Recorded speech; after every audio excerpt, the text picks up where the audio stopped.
The son of Holocaust survivors, Dr. Irving Berkowitz is a widely respected scholar and public speaker on the Holocaust and contemporary anti-Semitism. He has served as Dean of Academic Affairs at Palm Beach State College since 2013. In 2016, Dr. Berkowitz was awarded a Holocaust Fellowship to the Harvard of Holocaust Studies, the prestigious International School for Holocaust Studies in Jerusalem, where he was a scholar in residence.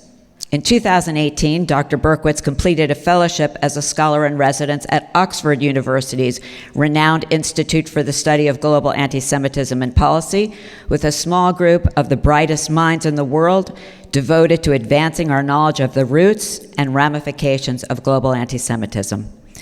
Dr. Berkowitz has received numerous commendations, including the 2019 Dr. Martin Luther King Jr. Distinguished Leadership Award for a lifetime of leadership, scholarship, advocacy, and service in relation to racism, anti-Semitism, hatred, and discrimination.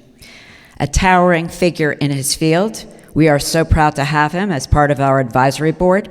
I am also thrilled to report that Dr. Berkowitz has been chosen by Florida Atlantic University's Osher Board of Advisors to spearhead the Gross Family Center's first collaboration with FAU at their Jupiter Lifelong Learning Institute on December 5th of next season. It is my great honor to know him, to call him a friend, and a real privilege to welcome him back to the Gross Family Center, the brilliant Dr. Irving Berkowitz.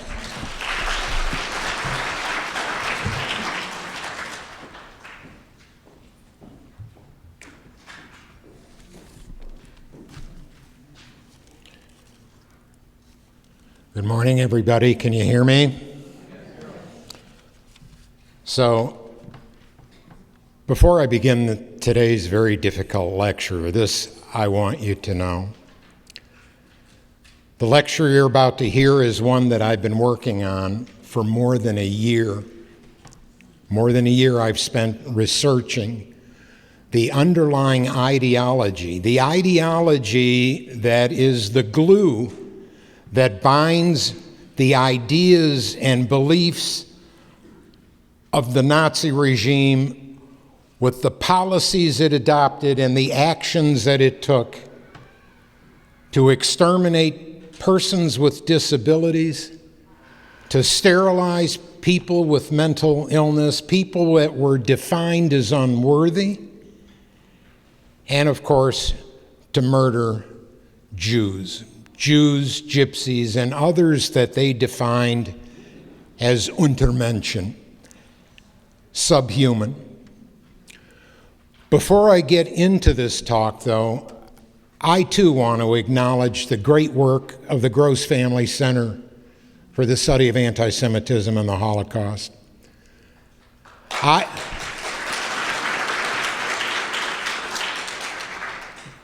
I have been privileged to be invited for each of the last 4, maybe 5 years to be a speaker in this wonderful organization, which to me is undoubtedly the organization that hosts the finest lecture series in the entire state of Florida. I also want to acknowledge Lauren and Paul Gross for their dedication to Holocaust education, a mission that I share with them. I need not go into details about how Holocaust knowledge, or rather Holocaust ignorance, how it has become inextricably related to the dramatic rise globally of anti-Zionism and anti-Semitism. Thank you, Lauren, and thank you, Paul, for your efforts in promoting mandatory Holocaust education in the United States.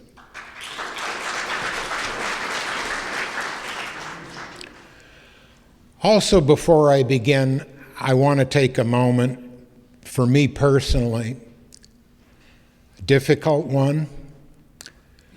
March 2022 would have been my mother's 100th birthday. My mother was the sole survivor of her entire family. My mother was in Auschwitz and 5 other concentration camps, ultimately liberated in Bergen-Belsen camp, the very same camp that Anne and Margot Frank died. At liberation, my mother weighed 38 kilos. My mother weighed 85 pounds. She remains for me an inspiration. She is my hero, and it's she and all the members of my extended family on both sides, my father's and mother's, that I give talks like this to honor their memory and to honor the memory of all those who were victims of a brutal regime that murdered them for one reason: because they were Jewish. Today's lecture I want to caution you about, because some of the images I'm going to project, I have to project. As Lauren said, we will not sanitize talks about the Holocaust. You will find this talk sobering. You'll find it saddening and sorrowful. At times, you'll find it sickening. But this lecture should also be interesting. Interesting from the standpoint of understanding that underlying ideology, the ideology of eugenics, what was believed in the late 19th century to be science, racial science, a science that would later be dismissed as pseudoscience. It was rather an ideology of hatred, an ideology that underscored racial superiority, of course, that being the superiority of the so-called Aryan race, and the inferiority of all races, including Jews. I can't help but mention the fact that only weeks ago we heard a television personality who claimed that the Holocaust had nothing to do with race. You know who I'm talking about? It had nothing to do with race. Why? Because the modern definition of racism is what? Racism can only be about discrimination against blacks, according to some ignorant people.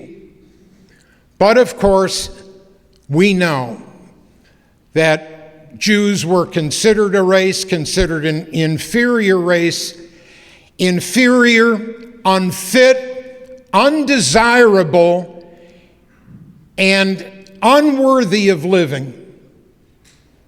And that's what we're going to talk about today. So I also want to say that I know that some of you are seated very far back and you're going to be very concerned that you can't read what I have on some of these slides. I don't read my lectures, but in preparing this lecture, I felt it necessary to put the words of the very people, the people that perpetrated these atrocities, the words that came out in reports and in testimony at Nuremberg and other trials. I want you to hear those words. And so worry not about being able to read them, because I'm going to take the time to do that.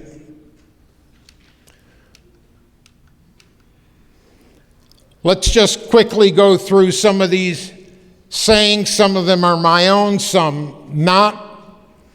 Hate begins with the Jews, never ends with the Jews. Hatred itself corrodes the vessel that contains it.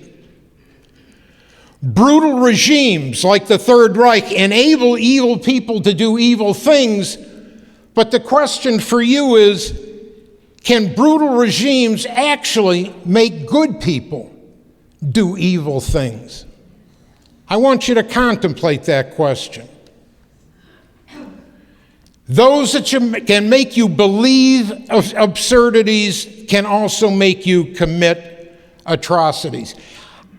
And I say this because you have to imagine that people during the Nazi era actually believed that Jews and others were not human. They gave no more thought to ending the lives of what they thought were subhumans than you give thought about the hamburger that was walking on four legs days before.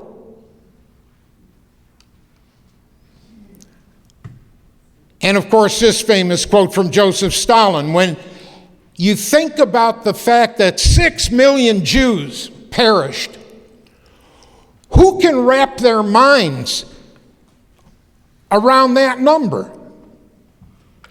Who can imagine 6 million people dying, starving, shot, gassed, and incinerated? Well, Joseph Stalin, responsible for the starvation of 20 million Ukrainians and the deaths of 60 million people, for Stalin, it's a statistic.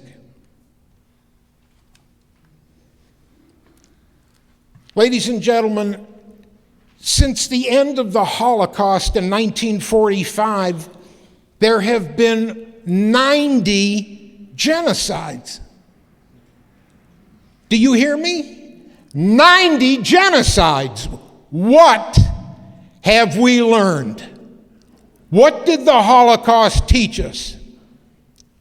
If there could have been a repeat of such atrocities 90 times since then. And of course, the farther away we get from the Holocaust, the easier it becomes to revise history or to deny it. And before I go any further, let me point out to anybody, and you do this as well, should you ever confront a Holocaust denier, you tell that person, not one Nazi leader, none of the members of the SS, no one on the staffs of concentration camps, nobody, not in their interviews, not in their interrogations, not in their trials, not in their memoirs, not even on their deathbeds did anyone deny the Holocaust. And yet deniers today who love the perpetrators would call them a liar and say, in spite of the fact they didn't deny it, we do. So instead of trying to convince a Holocaust denier that it did happen, just remember that deniers deny the undeniable. Deniers get to the point of crossing a line and defending perpetrators, which makes them no better than the perpetrators themselves. And Holocaust deniers today would make exceedingly obedient Nazis today.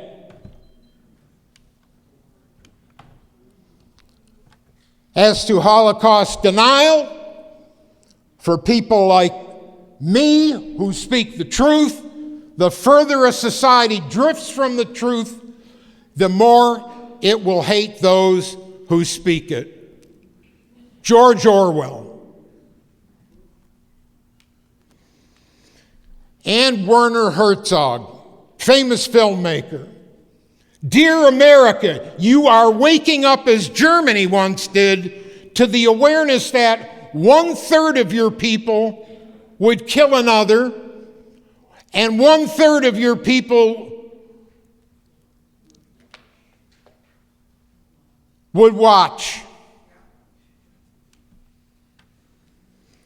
So let's begin with who the great thinkers were of the 19th century that provided the fodder that created the theories and the ideology that led to Nazi racial extermination.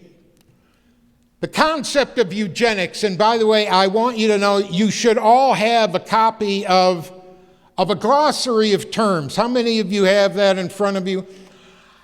I don't want to spend time defining terms for you, so I want you to look at this glossary of terms. I've provided you with definitions of things like eugenics and other words I'm going to use.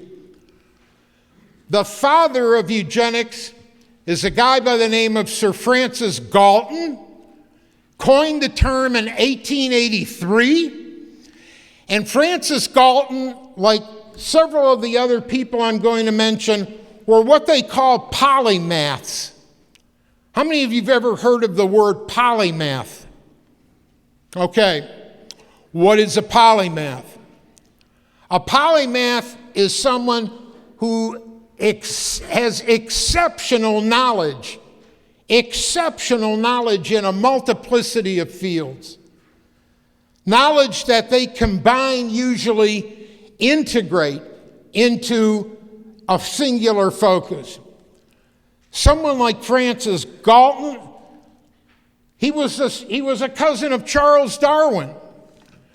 This guy was a sociologist, a geologist, an anthropologist, and he was a mathematician. How many of you consider yourselves well-versed in math? Oh, okay. Well, Francis Galton was the man that created the concept of correlation. Those of you that are good in statistics know that correlation is related to and different from causation. And there's statistical means of measuring whether A actually caused B, or whether the presence of A when B occurs is merely a correlation. Francis Galton created the term correlation. He created the term regression to the mean, which I'm not going to get into right now. But Francis Galton also created the concept of nature versus nurture. How many of you have heard that before? Nature versus the influence of genetics versus the influence of environment on human development. It was Francis Galton who actually took the words and the work of Charles Darwin and his cousin and extended the work of Darwin on evolution and applied it to human systems and human societies. In other words, if natural selection and the struggle for existence were Darwinian biology concepts, it was Galton and somebody else by the name of Herbert Spencer that extrapolated these concepts to human society.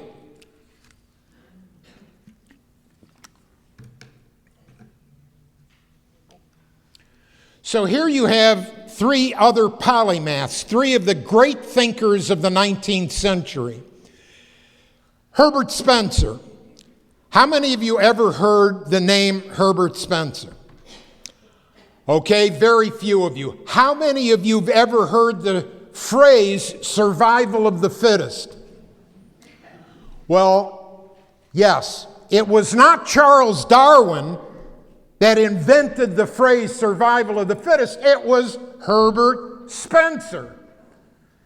I actually, because of my nature, made a copy of a letter that was written by Charles Darwin after the publication of his book, The Origin of Species, 1859, in which Charles Darwin asks Herbert Spencer if he can appropriate and incorporate the phrase survival of the fittest in his next edition of The Origin of Species. Everyone thinks survival of the fittest came from Charles Darwin, but it was Spencer who created it, and it was Spencer, another polymath, a sociologist, a mathematician, a biologist, an economist, that actually applied Darwin's thinking and Francis Galton's thinking because he conceptualized society as a living organism. The whole society is a living thing. The organs of that society, the organs, the institutions of society were its organs. The economy of any society was its arteries. And the cash and currency of that society was its bloodstream. He said that societies undergo the same evolutionary process that plants and animals go through. But the difference was that Herbert Spencer said that we can interfere with natural selection, or that we shouldn't interfere with it. In other words, he said, in the struggle to survive, according to Darwin, there were winners and there were losers. There were species who could not compete, and those that succeeded in the competition for scarce resources were the ones that survived. And it's not just the survival of the individual, it was the qualities, the characteristics, the genetics of that species that enabled them to win the competition, to adapt to the changes in their environment, to reproduce, and to transmit those genes, those qualities to the next generation. That's what Darwin meant. Survival of the fittest was not who was stronger, who was bigger. Survival of the fittest was not about the individual at all. Evolution was not something that took place in a week or in a month. Evolution, according to Darwin, was over generations. It took generations for species to arise who were equipped with the qualities, genetic characteristics that enabled them best to survive, to adapt, to reproduce, and to make copies for future generations of their genetic constitution. Herbert Spencer, you never heard of him, but Herbert Spencer, between 1880 and 1920, was considered the Aristotle of the 19th century. A brilliant man. And his Principles of Biology, published after The Origin of Species.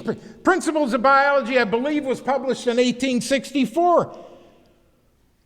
But the next iteration of Darwin's Origin of Species, 1869, used survival of the fittest in lieu of the concept of natural selection. Thomas Malthus, I overlooked him, thinker of the late 18th century. his essay on principles of population. This guy was an economist and a demographer. He thought like an economist. What are the major concepts in economics? The concept of scarcity of resources and surplus. And what do economists think of? Market economists think of competition. Thomas Malthus, in his essays on population, decried the fact that the population was growing arithmetically the population was growing exponentially while the food supply was growing arithmetically. In other words, population was growing far, far faster than the food supply was going, the ultimate consequences of which would be misery and vice. There would be wars and famine and crime and poverty. And so Thomas Malthus himself said there was a need for societies to restrict reproduction. And why? As would be pointed out later on, the people presumably that were propagating the most were the least fit. It was not survival of the fittest, according to Herbert Spencer, but that any effort by government or any effort by a society to feed the hungry, to house the homeless, to do anything beset by mental illness or anything of the kind, that all this was support for survival of the unfittest. And it was the unfit, in their way of thinking, that were responsible for the prolific growth of the population. And then there's Charles Darwin. I'm not going to get into what Darwin said, but I want you to know, I told you that the title of his book was On the Origin of Species. By the way, here's what the full title of Charles Darwin's book was. On the Origin of Species by means of selection or the preservation of favored races. The preservation of favored races in the struggle for life. The very concept of the struggle for life, the struggle for existence, was a concept developed by Thomas Malthus. So now we come to this pseudoscience of eugenics. What you're looking at is a poster from 1927 at a famous eugenics conference, an international congress of eugenics. I don't expect you to be able to read it from out there, but describes eugenics as like a tree. Evolution like a tree. And it consists of all these disciplines: sociology, biology, math, all the roots that you see. All the roots that you see in this tree: genetics, biology, psychology, sociology, all of that are the foundation for eugenics. How is eugenics defined? Look at this. Eugenics is the self-direction of human evolution. Well, if it's self-direction of human evolution, it means intervention by humans in their evolution. And that evolution, that could be that kind of eugenics could be positive eugenics or negative eugenics. I'll get to the definition of positive and negative eugenics shortly, but here's yet another individual. Lest you thought that some of these racist ideologies had its roots in Nazi Germany, they didn't. Their roots were in the United States and in Great Britain.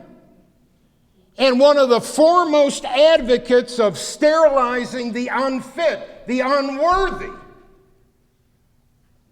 was the very first president of Stanford University. And this is him, Dr. David Jordan Starr. And a star he was. Here's what his credentials are. He was the first and founding president of Stanford University. He was the 7th president of Indiana University. He was a director of the Sierra Club with John Muir. He was the president of the National Education Association. And he was the head of the Human Betterment Foundation. Human Betterment Foundation, all of which was about eugenics. This was a guy that wrote books about sterilizing the unfit and advocating for legislation nationwide for involuntary sterilization of people that were poor, of people that were disabled, of people that were criminals.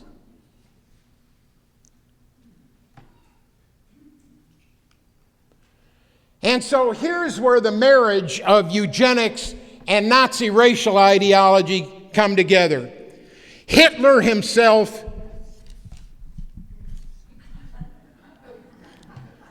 am I talking too softly? Hitler himself embraced racial evolution. Adolf Hitler actually believed that the Aryan race, I don't know how many of you know this, he believed that the Aryan race were the people that dominated Atlantis, the lost continent of Atlantis.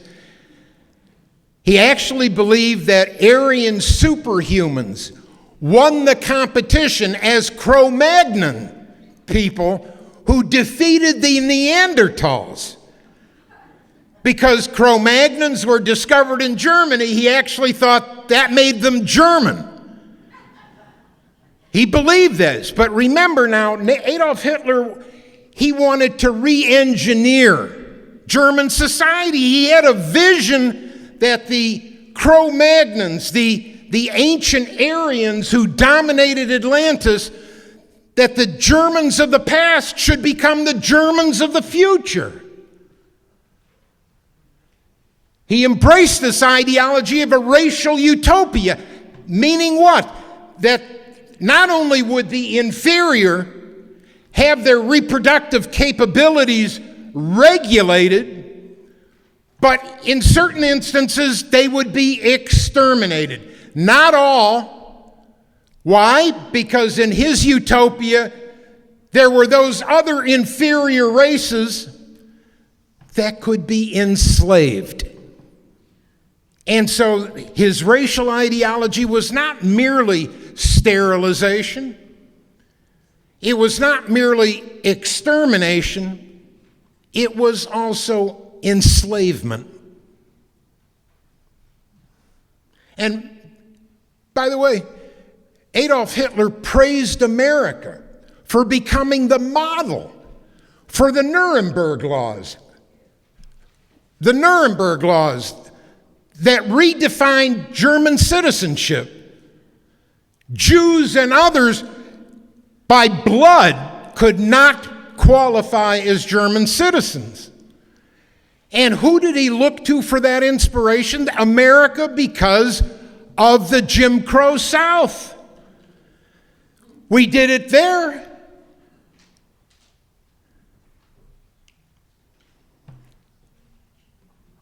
This is what Hitler believed. Nature is cruel, and so we may be cruel too. I have the right to remove millions of an inferior race, like vermin.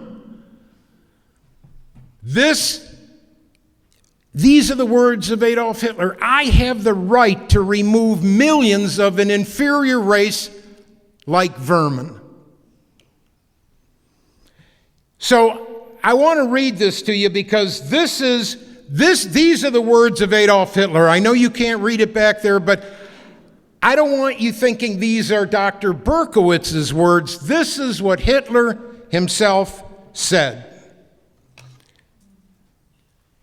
If men wish to live, then they are forced to kill others.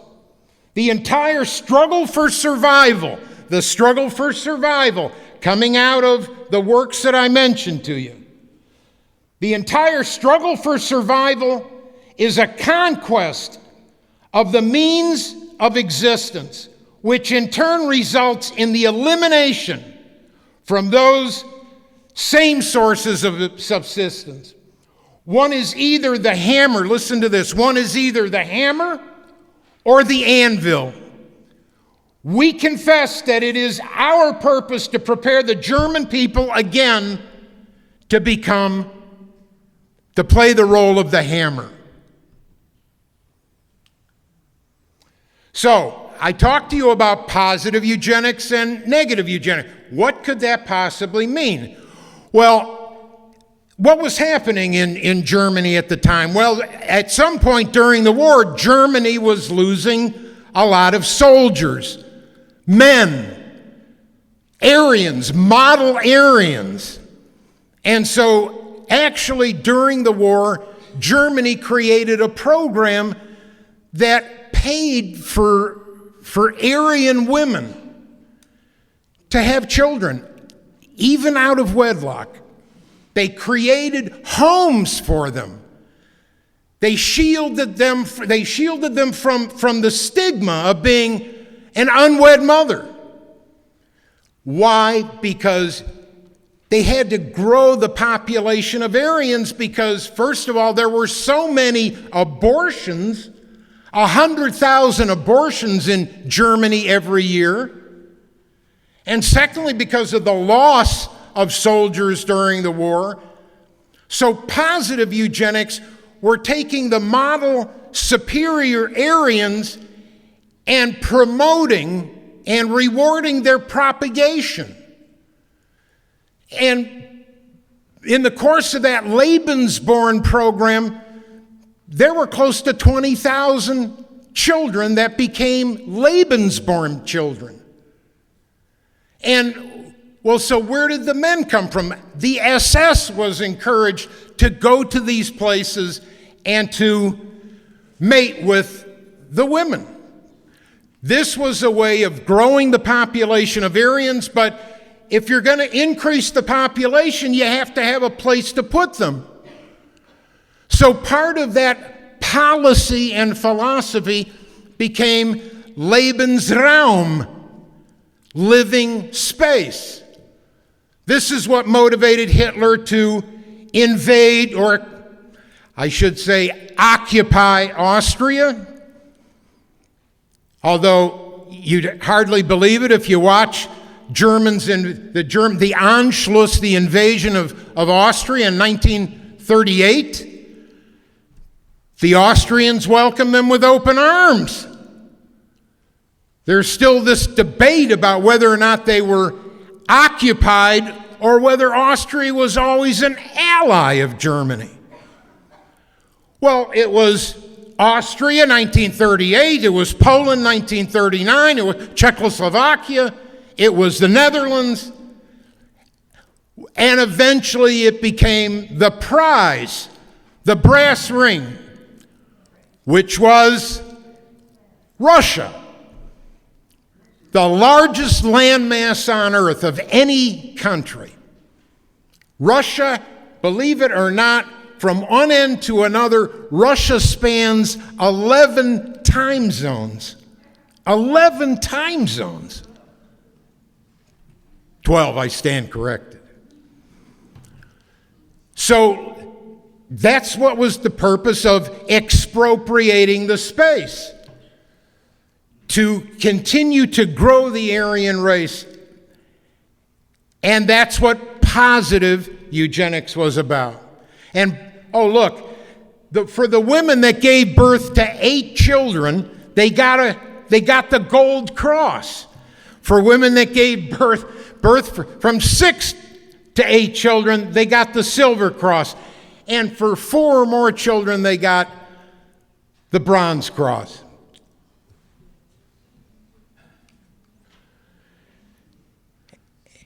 And so here's Hitler's talking about racial hygiene.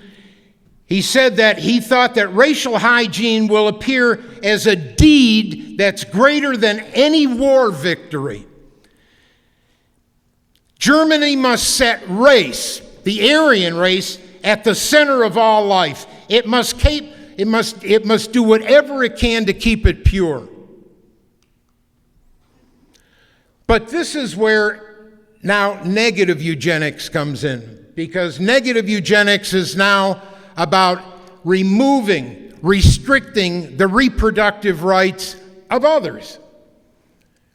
But that's only sterilization. There's an evolution in Nazi policy that moves us from sterilization to what was called euthanasia, the euphemism for mass murder. But of course, that program targeted the inferior, people defined as unworthy. And so here's what he says. Imagine this. He said that if Germany was to get 1 million children a year, if they were to get 1 million children and remove 800,000, the end result would be the strongest and best of that million. That the 800,000 that would be removed would no longer be a burden, not an economic burden, not a genetic burden on the society. What he's calling for in negative eugenics now is he's moving in the direction of mass murder. And so here we have the concept of the Untermensch. How many of you speak German? How many of you know what this word means? Unter usually means under, so you would literally translate it to me the under person. But of course, what it really means is the subhuman. The Untermensch is a subhuman. And this was a pamphlet that was developed under the leadership of Heinrich Himmler. It's the most famous pamphlet published during the Nazi era. And this is what it says. This pamphlet says that not all of those who appear to be human, not all who appear to be human are really human. They have features that are similar to a human, but they are lower than an animal. The subhuman is the greatest enemy of mankind. The subhuman is a biological creature. A biological creature. It has hands, it has legs, it has eyes and a mouth. It even has a brain. But it is a terrible creature that is only partially human. And what he says is that of all these subhumans, there's one in particular that rules that underworld of subhumans. Who do you think that would be? The Jews.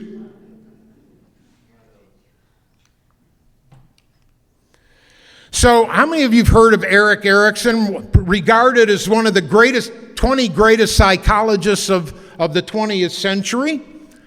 I happened to find this in a book I have by Erik Erikson, and here's what he has to say. Remember what we just talked about, Untermenschen.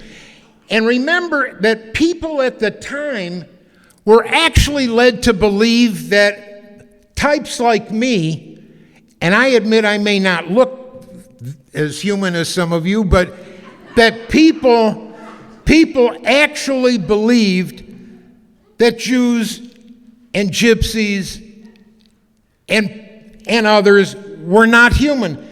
Here's what Erik Erikson had to say about it.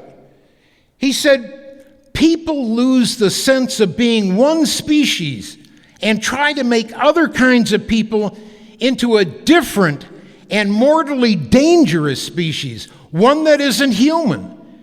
You can kill them without feeling that you've killed one of your own kind. You can kill that subhuman without thinking that you're killing one of your own kind. And so what were these subhumans portrayed as? I'm just going to quickly go through some Nazi propaganda to show you the Aryan superior race and the Untermenschen.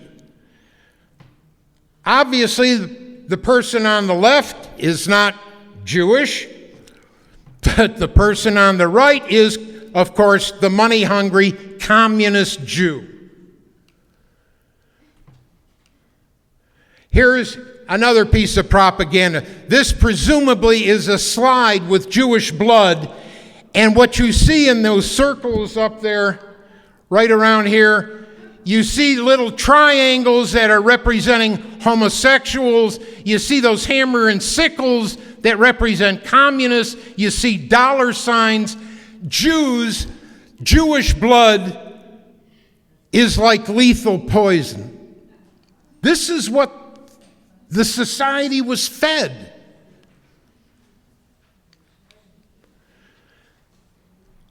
You notice that these demonic-looking creatures hardly look human, but they're wearing Stars of David.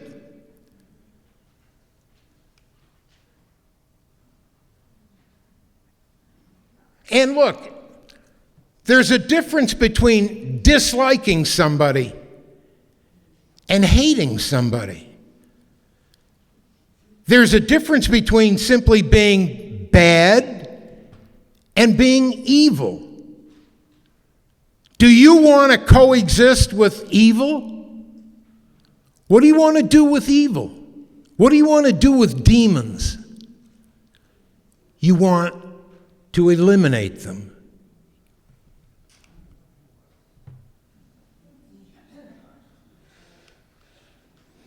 Here's Der Stürmer.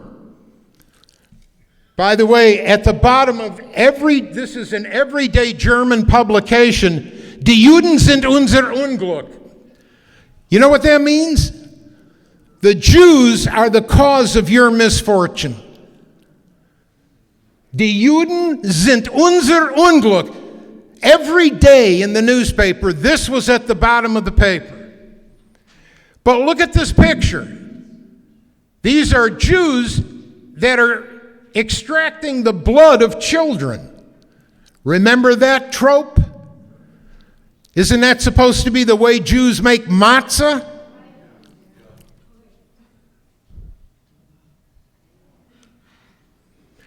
And then you have 1933, and finally you have the Nazis enacting a law, the law for the prevention of the hereditarily diseased offspring. This came to be called the Sterilization Law.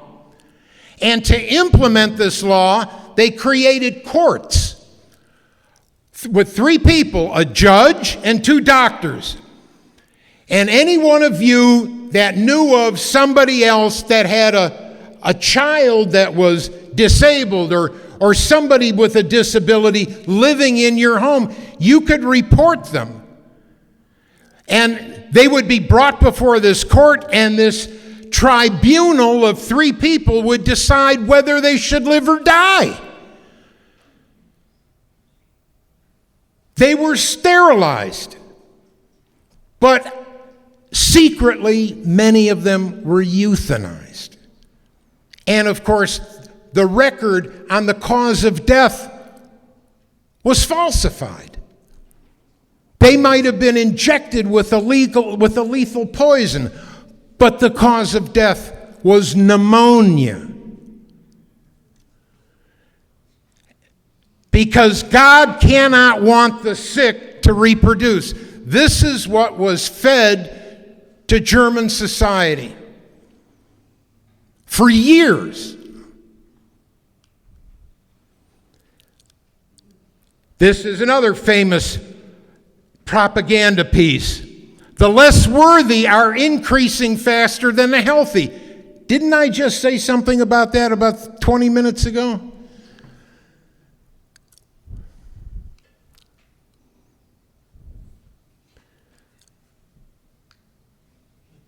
A moral and religious conception of life demands the prevention of the hereditarily ill. They're paving the way, going from sterilization to euthanasia.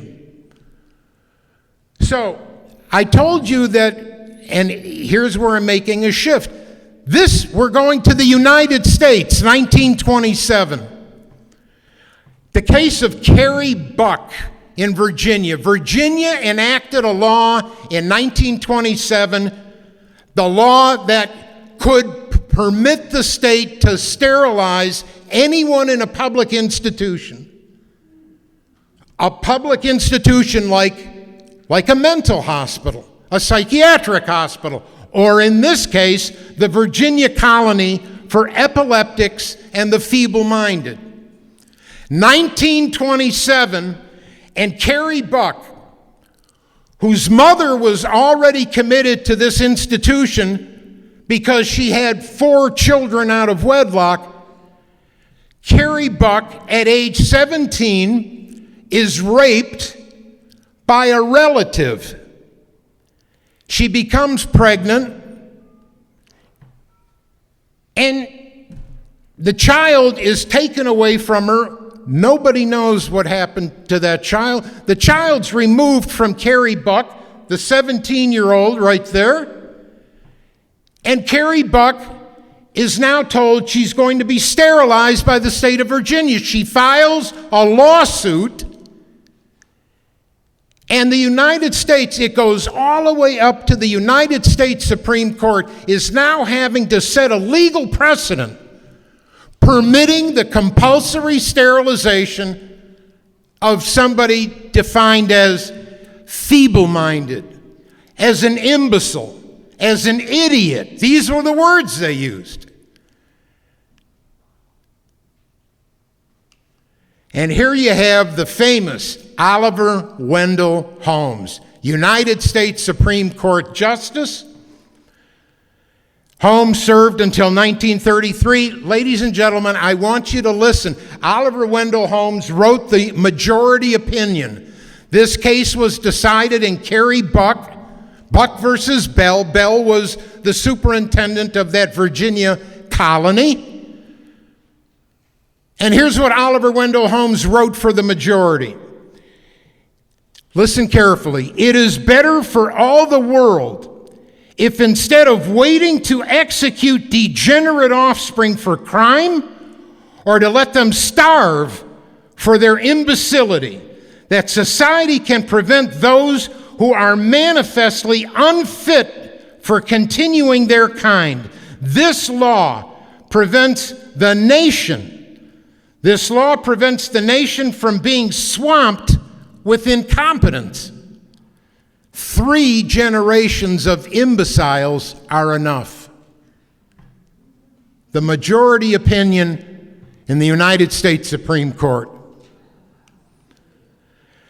I just had to throw this in because in the course of doing my research, it came to my attention that as early as in the 1860s, the United States, actually cities, some of the biggest cities in the United States, enacted laws that were called the ugly laws. The ugly laws. I was talking to a friend of mine the other day who said, you know what, Irv, it's a good thing you didn't live in that time. So what were the ugly laws? The ugly laws made it a crime for a person with a disability, a deformity, a disfigurement to be seen in public because they were unsightly. It was a crime. And where was this a crime? San Francisco was the first place to start it. Portland, Oregon, Chicago, Miami, Columbus, Ohio. They enacted laws that criminalized ugliness, but ugliness, of course, was disability. I just had to throw that in there because this was at the same time. happening in the United States. I failed to mention that in the Carrie Buck case, during that period of time in America, 60,000 people in 15 years, 60,000 people were involuntarily sterilized. 60,000. And oh, by the way, the laws on ugliness, many of them were repealed by 1970. Whew, glad for that.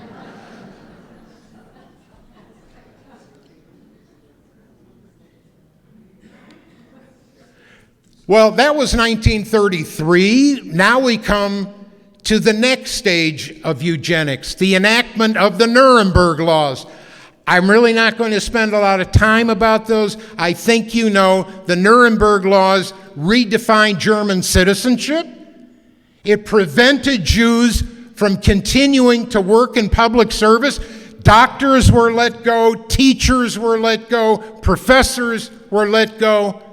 Scientists at some of the greatest research institutions in Germany were dismissed because of the Nuremberg laws.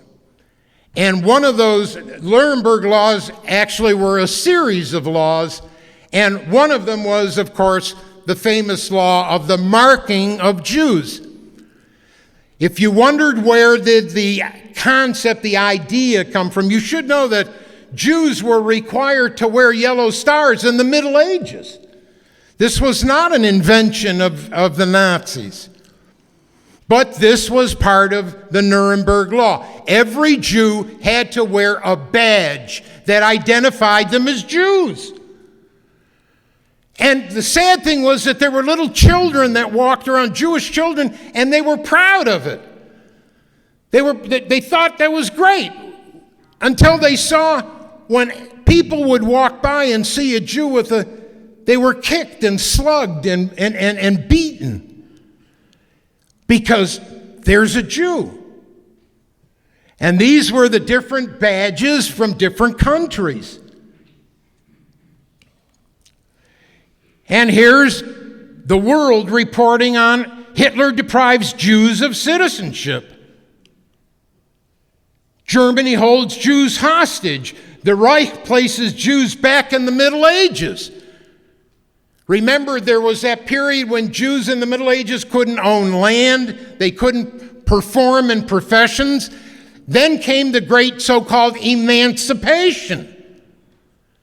Jews suddenly got into business and enriched the very nations they were living in.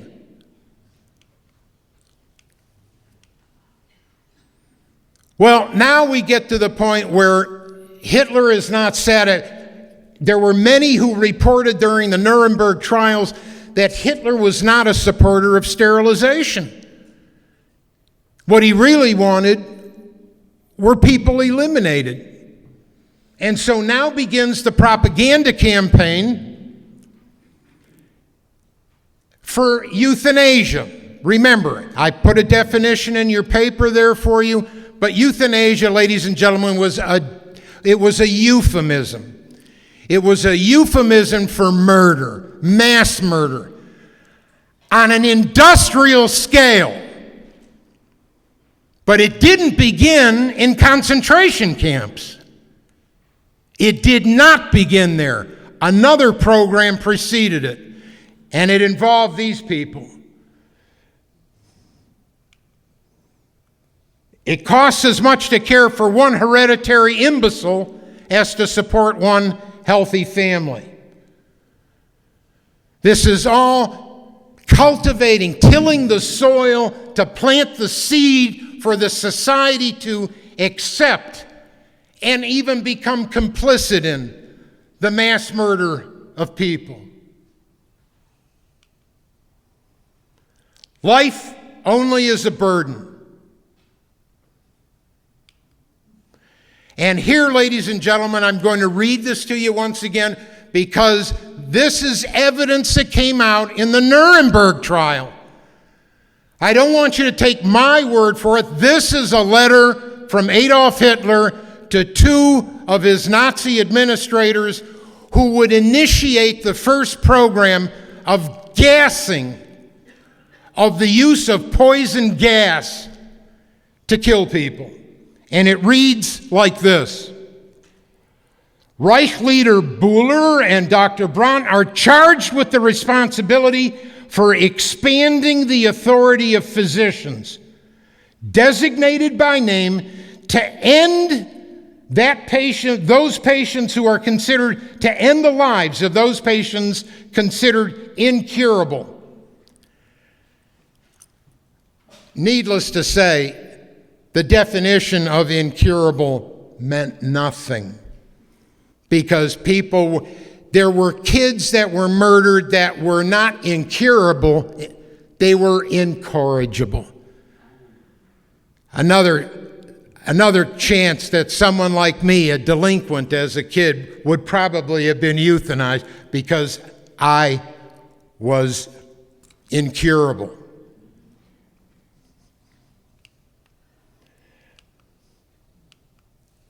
And so now begins the infamous, I don't know if you've heard of the infamous T4 program.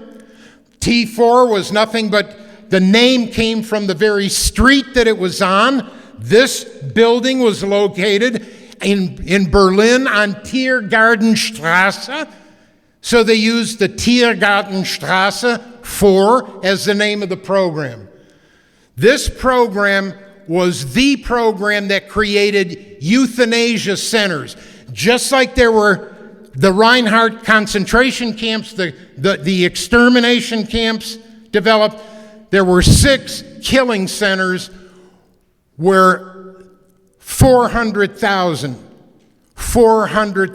persons with disabilities were gassed to death.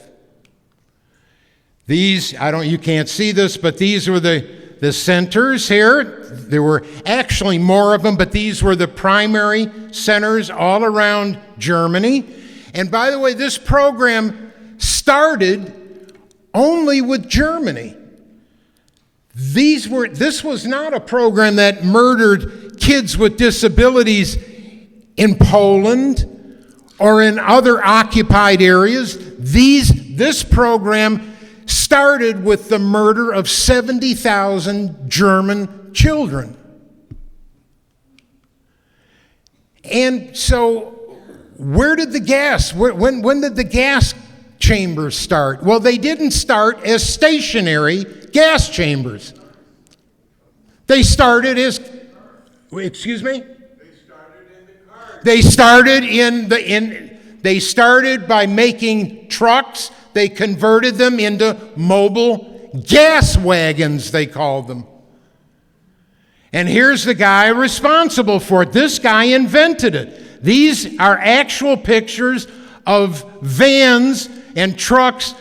What they did was they took the carbon monoxide that came out of the exhaust pipes and they channeled them right back into the rear of the trucks. The trucks were loaded with children. They would pick up these children. The driver would turn on the engine, put it in neutral, let it sit for 20 or 30 minutes. By the way, carbon monoxide was a horrible way to die because it was slow. It was not Zyklon B. It was slow.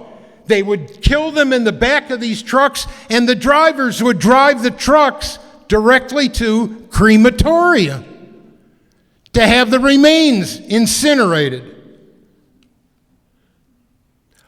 And the buses that would pick these kids up to bring them to the killing centers, by the way, the guys driving them wore white outfits, like they were working for the hospital. But they were SS guys.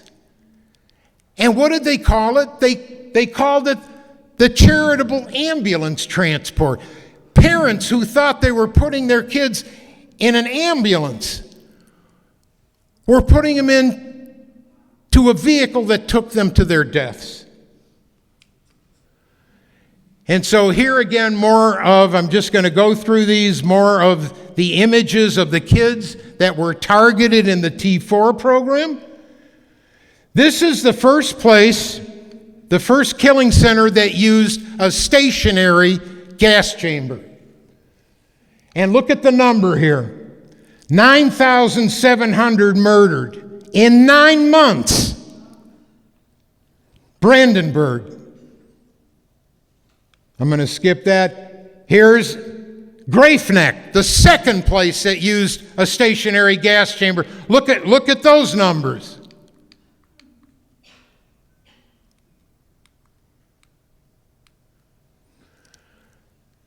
10,000. And here's the Hadamar Institute, the famous or infamous Hadamar Institute.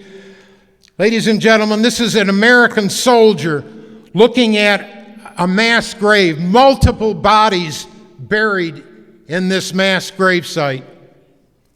This is Hadamar. This is an actual image of the furnace and the smokestack from Hadamar that people could see.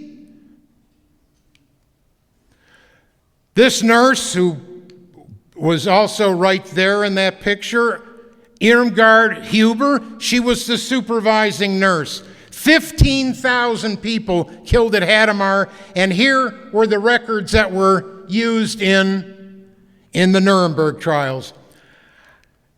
This was a party celebrating the 10,000. The staff decided to throw a party after they killed their 10,000th patient. So I know I'm running out of time, Lauren. I'm going to just move ahead here. Some of these other sites, you'll notice this. The very same people that worked in the T4 program were moved from 1939 to 1941, were moved to the concentration camps because they knew the technology, they knew the method, the system. Kaufbeuren, another one, and more images of the people that were victims, life unworthy of life. One was defined as a useless eater. There was a doctor at one of these killing centers who asked the other doctor, he said, "What is this poison gas for? Are you going to kill people?" And the doctor responded by saying, "No, we're going to kill animals that look like people." I'm going to skip the story, the famous story of Ernst Losche. And here now we get to the last portion of my talk, which has to do with one Dr. Hans Asperger.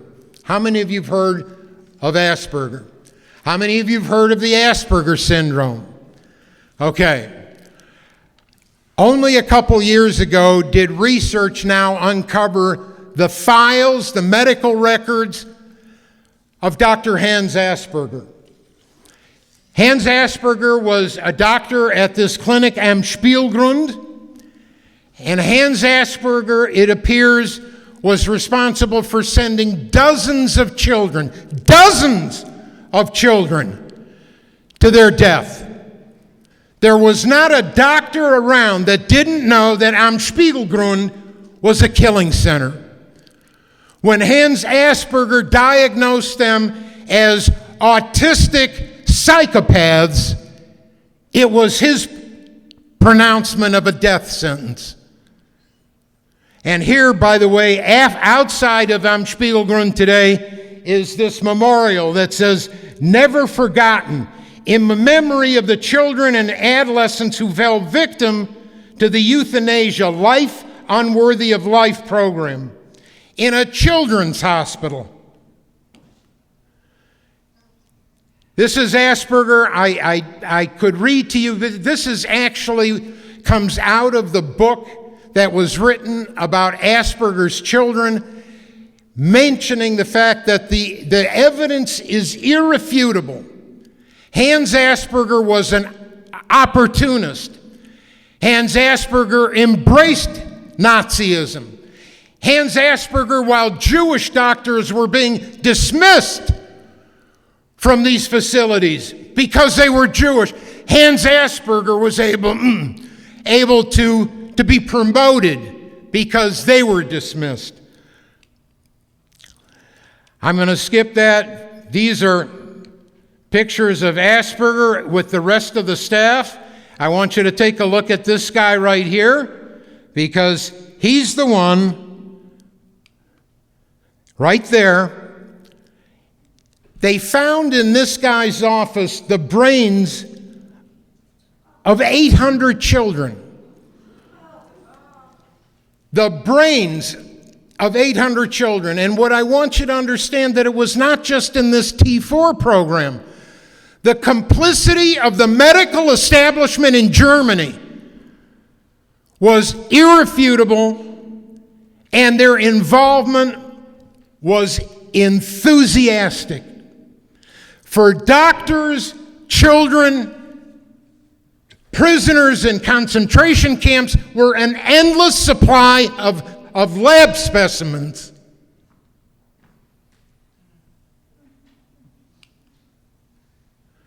Here's the Nuremberg trials. This guy was the head of the T4 program.